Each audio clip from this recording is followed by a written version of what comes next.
ഒരു കാര്യം ഞങ്ങൾ പറഞ്ഞത് സമ്മതിച്ചല്ലോ, പൂരം കലക്കിയതാണ്. അത് സമ്മതിച്ചു ആദ്യം മുഖ്യമന്ത്രി. ADGPയുടെ നേതൃത്വത്തിൽ നടക്കുന്ന അന്വേഷണം പ്രഹസനമാണ് എന്ന് പ്രതിപക്ഷം പറഞ്ഞു. അത് സമ്മതിച്ചല്ലോ. ആ അന്വേഷണം പോരായ്മയുണ്ടെന്ന് പറഞ്ഞു. ഇത് രണ്ടും മുഖ്യമന്ത്രി സമ്മതിച്ചു. അതുകൊണ്ട് ഞങ്ങൾ പറയുന്നു, ഇപ്പം നടക്കുന്ന അന്വേഷണവും പ്രഹസനമാണ്. പ്രതിപക്ഷം ആവശ്യപ്പെട്ട ജുഡീഷ്യൽ അന്വേഷണം നടത്തിയേ മതിയാവും. പൂരം കലക്കിയതാണ് എന്ന് മുഖ്യമന്ത്രി പ്രതിപക്ഷ ആരോപണം സമ്മതിച്ച സ്ഥിതിക്ക് ഉറപ്പായി ജുഡീഷ്യൽ അന്വേഷണം നടത്തണം. പൂരം കലക്കിയതാണ്. പൂരം കലക്കാൻ നേതൃത്വം കൊടുത്തത് മുഖ്യമന്ത്രിയുടെ സമീപത്ത് ഇപ്പോഴും ആ സ്ഥാനത്തിരിക്കുന്ന ADGPയെ കൊണ്ടാണ് ഇത് ചെയ്യിപ്പിച്ചത്. അപ്പോൾ ബാക്കി മുഖ്യമന്ത്രിയുടെ കീഴിൽ നടക്കുന്ന ഉദ്യോഗസ്ഥന്മാരെ കൊണ്ട് നടത്തുന്ന അന്വേഷണം ഞങ്ങൾക്ക് സ്വീകാര്യമല്ല. ജുഡീഷ്യൽ അന്വേഷണം വേണം. മുഖ്യമന്ത്രി നിരപരാധിയാണെങ്കിൽ മുഖ്യമന്ത്രി കൂടി പങ്കുണ്ട്.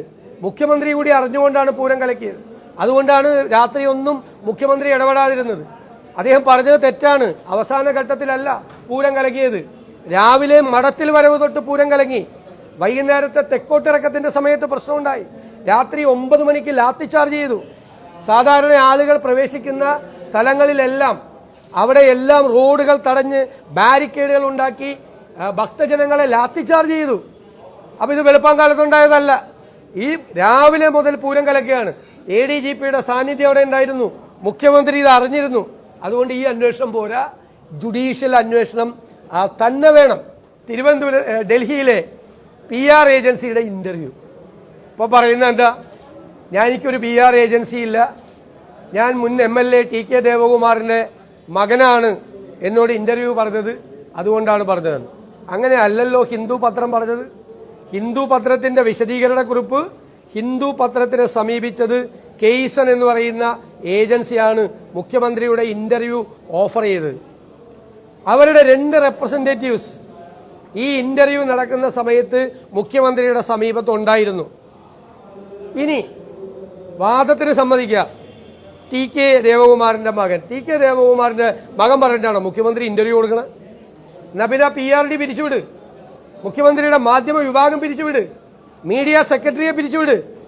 മുഖ്യമന്ത്രിക്ക് ഇൻ്റർവ്യൂ കൊടുക്കുന്നത് കൈസനായിട്ടും റിലയൻസ് ആയിട്ടും ബന്ധമുള്ളൊരു ചെറുപ്പക്കാരൻ വഴിയാണോ മുഖ്യമന്ത്രി ഇൻ്റർവ്യൂ കൊടുക്കുന്നത്? കേരളത്തിലെ മുഖ്യമന്ത്രി ദേശീയ മാധ്യമത്തിന് ഇൻ്റർവ്യൂ കൊടുക്കുന്നത്? പിന്നെ അടുത്ത തമാശ, ഞാൻ ഹിന്ദുവിന് ഇൻ്റർവ്യൂ കൊടുക്കുന്ന സമയത്ത് പരിചയമില്ലാത്ത ആരോ കയറി വന്നു. അതെന്നറിയോ? കെയ്സൻ്റെ ഏറ്റവും പ്രധാനപ്പെട്ട ആള് ഹൻഡെ കയറി വന്നു. ആരോ കയറി വന്നു. മുഖ്യമന്ത്രി ഇൻ്റർവ്യൂ കൊടുക്കുമ്പോൾ ആരെങ്കിലും കയറി വരും? നിങ്ങൾക്ക് ആർക്കെങ്കിലും പോകാൻ പറ്റുമോ? അവിടെ ഒരു പരിചയമില്ലാത്ത, അദ്ദേഹത്തിൻ്റെ റിംഗ് റൗണ്ടിൽ നിൽക്കുന്ന പോലീസിന് പോലും പരിചയമില്ലാത്ത ഒരാൾ മുഖ്യമന്ത്രി ഇൻ്റർവ്യൂ നടക്കുമ്പോൾ, മുഖ്യമന്ത്രി ഇൻ്റർവ്യൂ കൊടുത്തുകൊണ്ടിരിക്കുമ്പോൾ കയറി വരിക. ഇതാര് വിശ്വസിക്കാനാണ് മിസ്റ്റർ പിണറായി വിജയൻ? ഇതാര് വിശ്വസിക്കാനാണ്? ഒരാളും വിശ്വസിക്കില്ല. അങ്ങനെയാണെങ്കിൽ, നിങ്ങൾ പറയുന്നത് ശരിയാണെങ്കിൽ, ഞാൻ ഇന്നലെ ചോദ്യം ആവർത്തിക്കുന്നു.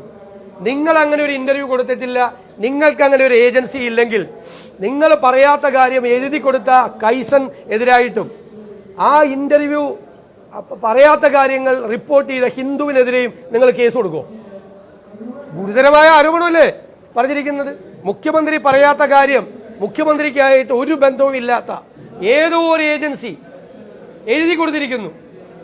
ആ എഴുതി കൊടുത്തിട്ടുണ്ടെങ്കിൽ മുഖ്യമന്ത്രി പറയാത്തൊരു കാര്യം, രാജ്യത്ത് ജനങ്ങൾ തമ്മിൽ ഭിന്നിപ്പുണ്ടാക്കുന്ന ഒരു കാര്യം എഴുതി കൊടുത്ത കൈസൺ എന്ന് പറയുന്ന ഏജൻസിക്കെതിരായും അവരെഴുതി കൊടുത്ത അനുസരിച്ച് മുഖ്യമന്ത്രി പറയാത്ത കാര്യം റിപ്പോർട്ട് ചെയ്ത ഹിന്ദുവിനെതിരെയും കേസെടുക്കാൻ ധൈര്യമുണ്ടോ? മറുപടി പറഞ്ഞില്ലല്ലോ. ഇന്നലെ ചോദിച്ച ചോദ്യത്തിന് വീണെടുത്ത് കിടന്ന് ഉരുളയാണ് മുഖ്യമന്ത്രി. ഗീബൽസിനെ പോലെ നുണ പറയാൻ, 1000 വട്ടം നുണ പറയാൻ, സത്യമായി മാറും എന്നുള്ള ധാരണയിലാണ് മുഖ്യമന്ത്രി ഇരിക്കുന്നത്. ആരെയാണ് നിങ്ങൾ പരിഹസിക്കുന്നത്? പത്രസമ്മേളനത്തിനിടയിൽ 4-5 പ്രാവശ്യം അഹഹ എന്ന് പറഞ്ഞാൽ പോരാ. 4-5 പ്രാവശ്യം പറഞ്ഞു അഹഹ എന്നല്ല വേണ്ടത്, മറുപടി വേണം. ചോദ്യങ്ങൾക്ക് പ്രധാനപ്പെട്ട ചോദ്യങ്ങളാണ് ചോദിച്ചിരിക്കുന്നത്. നിങ്ങളുടെ ഇൻ്റർവ്യൂ, ഇനി ഞാനൊരു കാര്യം കൂടി പറയാം. സെപ്റ്റംബർ 13 വേറൊരു PR ഏജൻസി ഡൽഹിയിലെ മാധ്യമങ്ങൾക്ക് മുഴുവൻ ഒരു വാർത്ത കൊടുക്കുന്നു.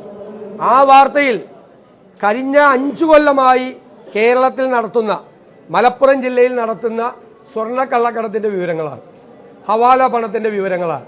അത് മലപ്പുറം ജില്ലയിലാണ് ഈ പണം ദേശവിരുദ്ധ പ്രവർത്തനങ്ങൾക്ക് വേണ്ടി ഉപയോഗിക്കുകയാണ് എന്നുള്ള ഒരു നറേറ്റീവ് ഒരു PR ഏജൻസി ഡൽഹിയിലെ മുഴുവൻ മാധ്യമങ്ങൾക്കും കൊടുത്തു.